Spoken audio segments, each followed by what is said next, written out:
आता जाऊयात संभाजीनगरमध्ये. संभाजीनगरच्या प्रभाग 5 मधले ईव्हीएम बदलण्यात आले. मतदान सुरू होण्यापूर्वीच ईव्हीएम मशीन बंद पडले होते. राष्ट्रीयकृत प्राथमिक शाळा इथे ही घटना घडली आणि त्यामुळे आता ईव्हीएम मशीन बदलण्यात आली. मतदान सुरू होण्यापूर्वीच हे ईव्हीएम मशीन बंद पडली होती.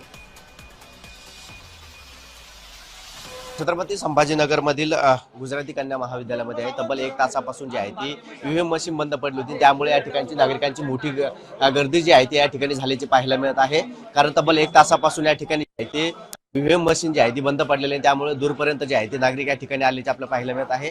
आणि तब्बल ही गर्दी जी आहे ती कमी करण्यासाठी आणि सुरक्षित ठेवण्यासाठी या ठिकाणी पोलिसांनी देखील बंदोबस्त ठेवला. मात्र तब्बल 1 तासापासून ही गर्दी झाली असल्यामुळे आपल्या सोबत बोलण्यासाठी काही नागरिक देखील. काय सांगाल, कधीपासून? मी इथे 1 ते 1.5 तासापासून आहे आणि मशीन केव्हाशी बंद आहे, मतदारांना त्रास होतोय.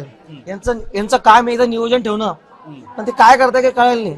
इथं पण सर्वात जास्त ह्या 22 क्रमांक बूथवर लय गर्दी आहे. बाकीच्या बूथवर काय सांगाल, किती वेळापासून तुम्ही या ठिकाणी आहे? 1 घंटा झाला आम्हाला. 1 घंटा 7 वाजेपासून मशीन कधीपासून बंद पडली आणि काय प्रशासनाकडून काही करण्यात आलं का मशीन? हा दुरुस्त करण्यात आलेली आहे, चालू झालेली आहे, काही प्रॉब्लेम नाही.